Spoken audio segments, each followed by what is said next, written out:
योगी जी, एक होती है हार, अपने ही में चुनाव हार गए। हाँ, इसमें तो चुनाव हारी है। कार्यकर्ताओं को ये था कि योगी जी इतनी बार से जीतते रहे हैं, कोई समस्या है नहीं, हार का एक प्रमुख कारण रहा है। अच्छा, क्या होता है कि रिजल्ट जब किसी बच्चे का आता है, अगर खराब हो जाए तो माँ बाप या तो समझाते हैं या डांट लगाते हैं, तो क्या अमित जी और मोदी जी ने ऐसा नहीं है। ऐसा तो नहीं है कि ब्रांड मोदी या ब्रांड योगी वीक हो रहा है यूपी में? ऐसा नहीं है। ब्रांड मोदी देश का एक ब्रांड बन चुका है। प्रदेश के अंदर चीटिंग नहीं होगी। देश के अंदर प्रशासनिक भ्रष्टाचार की चपेट में। जिस वीडियो में हम ये देखने वाले हैं गोदी मीडिया और योगी आदित्यनाथ का डिबेट। 2024 से पहले जो विपक्ष से सवाल किया करता था, ऐसे तीखे तीखे सवाल किया करता था, लेकिन 2024 के बाद लोकतंत्र के लोग ने ऐसा सबक सिखाया बीजेपी को। गोदी मीडिया जो मोदी के गोदी में बैठकर वो सारा चीज बोलता था और विपक्ष से सवाल करता था, लेकिन आज गोदी मीडिया का वो हाल हो गया है जो पक्ष पार्टी से भी ऐसे ऐसा सवाल करता है जो वो तिलमिला जाता है। जी हाँ दोस्तों, ऐसे हम कुछ इस वीडियो में देखने वाले हैं। यूपी के मुख्यमंत्री योगी आदित्यनाथ से क्या ऐसी सवाल करता है जो योगी आदित्यनाथ उसके सवाल से भागने का कोशिश करता है। जी हाँ दोस्तों, तो आइए हम सबसे पहले ये वीडियो देखते हैं। लेकिन ये तो सबसे खुशी की बात है जो अब जाकर गोदी मीडिया जागरूक हुआ है और पक्ष और विपक्ष से सीधा सवाल करने के लिए आप जाने जाते हैं। जी हाँ दोस्तों, तो आइए हम सबसे पहले ये वीडियो देखते हैं। योगी जी, एक होती है हार, अपने ही में चुनाव हार गए। हाँ, इसमें तो चुनाव हारी है। कार्यकर्ताओं को ये था कि योगी जी इतनी बार से जीतते रहे हैं, कोई समस्या है नहीं, हार का एक प्रमुख कारण रहा है। अच्छा, क्या होता है कि रिजल्ट जब किसी बच्चे का आता है, अगर खराब हो जाए तो माँ बाप या तो समझाते हैं या डांट लगाते हैं, तो क्या अमित जी और मोदी जी ने ऐसा नहीं है। ऐसा तो नहीं है कि ब्रांड मोदी या ब्रांड योगी वीक हो रहा है यूपी में? ऐसा नहीं है। ब्रांड मोदी देश का एक ब्रांड बन चुका है। प्रदेश के अंदर चीटिंग नहीं होगी। देश के अंदर प्रशासनिक भ्रष्टाचार की चपेट में नहीं, लेकिन बहुत सारी परीक्षाएं रद्द भी हुई ना, और उसके बाद योगी जी दिक्कत ये होती है ना कि जो आम लोग हैं वो, क्योंकि उनके घर में रोजगार नहीं है। हमारे समय में नहीं हुआ है, पिछली सरकारों के समय हुआ था। क्योंकि बयान आपका आया एक, मैं हिंदू हूं, मैं ईद नहीं मनाता, मुझे इस बात पर गर्व है। आपको हिंदू होने पर गर्व है या ईद नहीं मनाने पर गर्व? सांप्रदायिक तनाव की जितनी घटनाएं उत्तर प्रदेश में हुई हैं उतनी देश भर में कहीं नहीं। देखिए, ये कांग्रेस का संस्कार है। ये कांग्रेस का संस्कार है। इस देश के अंदर विभाजनकारी राजनीति को कांग्रेस ने हमेशा प्रोत्साहित किया है और राहुल गांधी से पूछा जाना चाहिए इस बारे में, ये विभाजनकारी राजनीति इस देश को कहां लेके जाएगी। आपने कहा था, मैं आप ही की बात पढ़ती हूँ, जब मैं बोलता हूँ तो हजारों लोग सुनते हैं, जब उन्हें कहता हूँ कि खड़े हो जाओ तो मेरी बात मानते हैं, अगर मैं उनसे खून मांग लूं तो वो अपना खून भी दे देंगे। किसी से ऐसा रिश्ता हो और दिल टूट जाए, चुपता होगा? ऐसा नहीं। चलो भाई। योगी जी, एक होती है हार, बीजेपी के लिए आप अलग अलग राज्य गए, हर जगह चुनाव जिता दिया, अपने ही में चुनाव हार गए। हाँ, भारतीय जनता पार्टी उत्तर प्रदेश में चुनाव हारी है। मेरा मानना है कि जब अति आत्मविश्वास में कोई कार्य होता है तो इस प्रकार की स्थिति होती है, लेकिन यह एक सबक भी है और मेरा विश्वास है कि हम लोग आने वाले समय में इन सब चूकों से कुछ न कुछ प्रेरणा लेकर के बेहतर करेंगे। मैं एक रैली में आपने कहा था, मैं आप ही की बात पढ़ती हूँ, जब मैं बोलता हूँ तो हजारों लोग सुनते हैं, जब उन्हें कहता हूँ कि खड़े हो जाओ तो मेरी बात मानते हैं, अगर मैं उनसे खून मांग लूं तो वो अपना खून भी दे देंगे। किसी से ऐसा रिश्ता हो और दिल टूट जाए, चुपता होगा? ऐसा नहीं, ऐसा नहीं है। देखिए, हर व्यक्ति के अंदर अति आत्मविश्वास था। हम लोग तो इसको जीत ही रहे हैं। आपके मन में भी था अति आत्मविश्वास? बिल्कुल, मैं भी इस बात को मानता था, लेकिन इस अति आत्मविश्वास में हर व्यक्ति एक दूसरे के ऊपर जिम्मेदारी डालता गया। कार्यकर्ताओं को यह था कि योगी जी इतनी बार से जीतते रहे हैं, कोई समस्या है नहीं। बहुत सारे फैक्टर होते हैं चुनाव में, उनको समझने में भूल करना है, हार का एक प्रमुख कारण रहा है। अच्छा, क्या होता है कि रिजल्ट जब किसी बच्चे का आता है, अगर खराब हो जाए तो माँ बाप या तो समझाते हैं या डांट लगाते हैं, तो क्या अमित जी और मोदी जी ने बातचीत की आपसे? हाँ, मुझसे बात हुई है और बहुत लोगों ने यह भी कहा कि 250 ग्राम की जीत थी, 5 किलो का की खुशी मना डाली विपक्ष ने। लेकिन जो गठबंधन हुआ, जिस तरह से वोट एक दूसरे के साथ आ गए, आपने तो सांप छछूंदर से जोड़ दिया था, लेकिन कोई तैयारी कर रहे हैं आप समझ रहे हैं? क्योंकि जो आप मुझे एक बात बताइए, क्या आपने उन लोगों से कभी पूछा कि ये गठबंधन है या सत्ता की सौदेबाजी? तय तो करें पहले। दूसरा, देश की जनता जिन समस्याओं से जूझती हुई, परिवारवाद की, जातिवाद की, भ्रष्टाचार की, आम नागरिक त्रस्त हुआ है, इसका जो युवा पलायन किया है, जो किसान बदहाल हुआ है, जो एक जंगल राज अराजक प्रदेश बन चुका था, देश की जनता क्या इन सब परिस्थितियों को देख नहीं रही है? ऐसा नहीं है। हम लोग उसको कहीं ना कहीं समझने में अति आत्मविश्वास किए, उसका परिणाम जो सामने होना था वो सामने आया। ऐसा तो नहीं है कि ब्रांड मोदी या ब्रांड योगी वीक हो रहा है यूपी में? ऐसा नहीं है। ब्रांड मोदी देश का एक ब्रांड बन चुका है। इस प्रकार की बचकाना बातें किसी के गले नहीं उतरती, लोग मजाक उड़ाते हैं। लेकिन एक प्रश्न जरूर है, जो लोग ईवीएम में प्रश्न खड़ा करते थे, आज उनसे पूछा जाना चाहिए। आपने देखा होगा गुर के परिणाम अभी प्रारंभ हुए थे, पहला राउंड हुआ था कि समाजवादी पार्टी के प्रत्याशी ने कहना शुरू कर दिया कि साहब ईवीएम में छेड़छाड़ हुई है। से अखिलेश यादव का अभी मैं एक दिन बयान देख रहा था, तो उनके द्वारा कहा जा रहा था कि ईवीएम में पहले से वोट पड़े हुए थे। पहले से वोट पड़े हुए थे तो फिर कैसे जीत गए लोग? नहीं तो वो तो अब ये कह रहे हैं कि आप लोग के चुनाव में हार कर ईवीएम को ईमानदारी का सर्टिफिकेट दे रहे हैं। हमने सर्टिफिकेट नहीं दिया है, लेकिन सवाल ये है कि जो जश्न मना रहे हैं, इसका मतलब ये जश्न भी झूठा है। देखिए, प्रदेश के अंदर, पश्चिमी उत्तर प्रदेश के अंदर बहन और बेटियों की इज्जत की क्या स्थिति थी। आज देश और दुनिया का हर बड़ा उद्योगपति आज उत्तर प्रदेश में निवेश करना चाहता है। क्यों?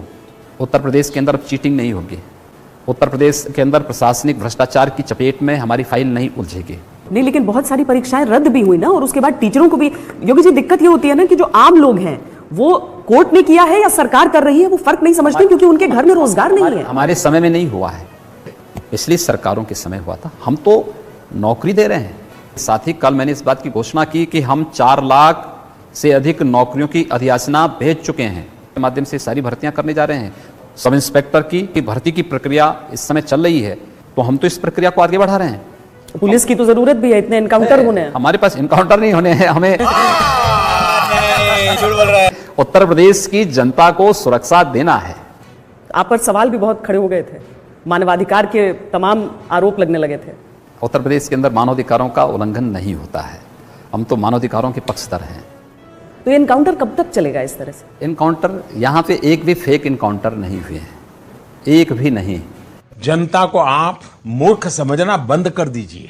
उत्तर प्रदेश के अंदर अपराधियों के अंदर पुलिस की वर्दी का भय होना चाहिए, कानून का भय होना चाहिए उनके अंदर। आज आप चले जाइए, जो दुर्दांत अपराधी थे आज ठेला लगाकर सब्जी बेचते हुए दिखाई देंगे।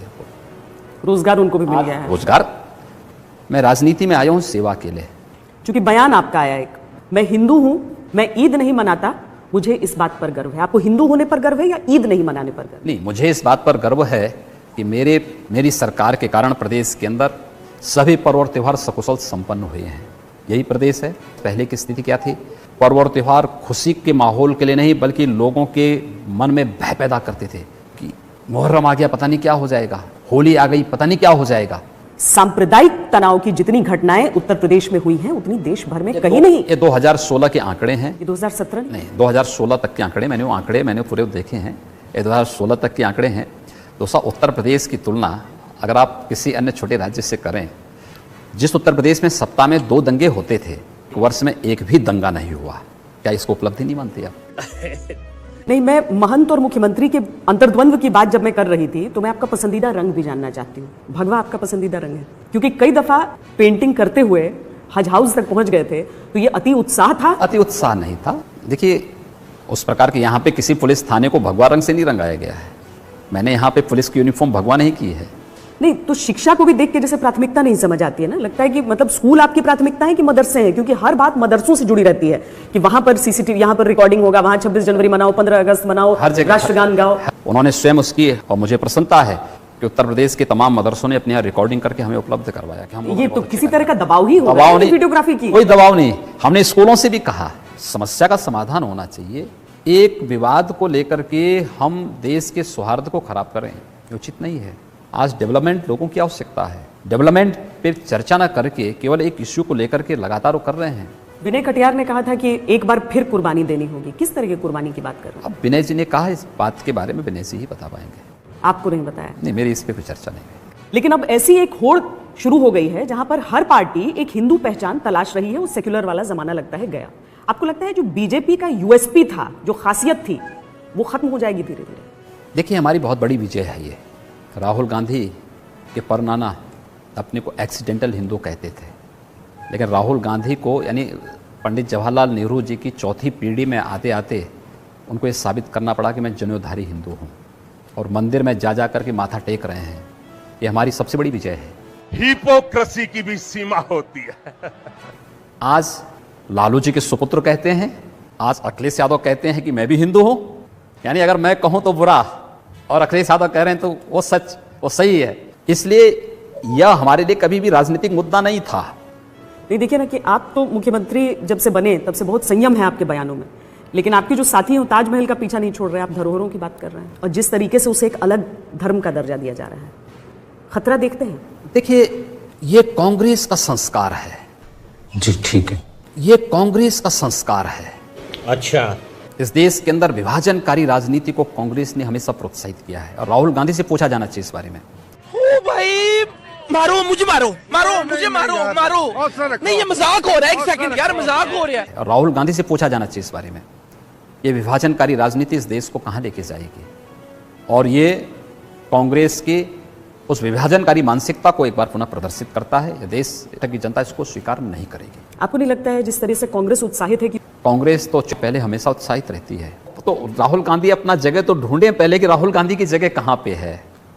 साइकिल में तो 2 ही सीट होती हैं, तीसरी लगती नहीं है।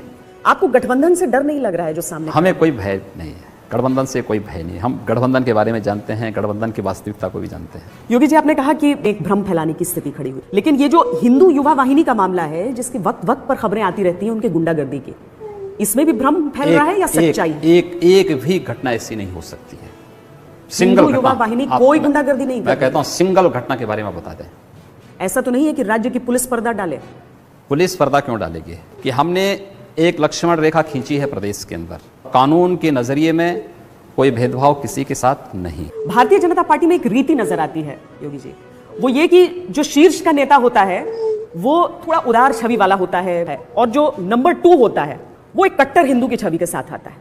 ये हुआ था जब अटल बिहारी वाजपेयी थे, लाल कृष्ण आडवाणी थे, फिर आडवाणी और मोदी हुए, अब मोदी और योगी के साथ दिख रहा है। आजादी के बाद पहली बार इस देश के अंदर विकास का विजन क्या होना चाहिए, इस देश का राजनीतिक एजेंडा क्या होना चाहिए, मोदी जी ने 2014 में तय किया। और आज पहली बार ये चीज़ें देखने को मिल रही हैं कि 35 करोड़ से अधिक गरीबों के बैंक में खाते खुल रहे हैं। इस देश में 8 करोड़ महिलाओं को रसोई गैस के निःशुल्क कनेक्शन मिल रहे हैं। देश के अंदर आज़ादी के बाद जिन्होंने कभी विद्युत कनेक्शन नहीं देखे थे, ऐसे लगभग 4 करोड़ परिवारों को निःशुल्क विद्युत कनेक्शन मिल रहे हैं। मुझे क्रेडिट नहीं चाहिए। हजारों गांव जिनमें कभी आजादी के बाद बिजली नहीं पहुंची थी। जी हाँ दोस्तों, उम्मीद है जो आपने पूरी वीडियो जरूर देखे होंगे। आपको ये डिबेट वाला वीडियो कैसी लगा हमें कमेंट बॉक्स में जरूर अपनी राय बताइएगा और चैनल पर नए तो चैनल को सब्सक्राइब कर लीजिएगा, क्योंकि मैं इस चैनल पे इसी तरीके वीडियो लेकर आते रहता हूँ। फिर मिलूंगा एक नेक्स्ट वीडियो के साथ, जब तक के लिए जय हिंद।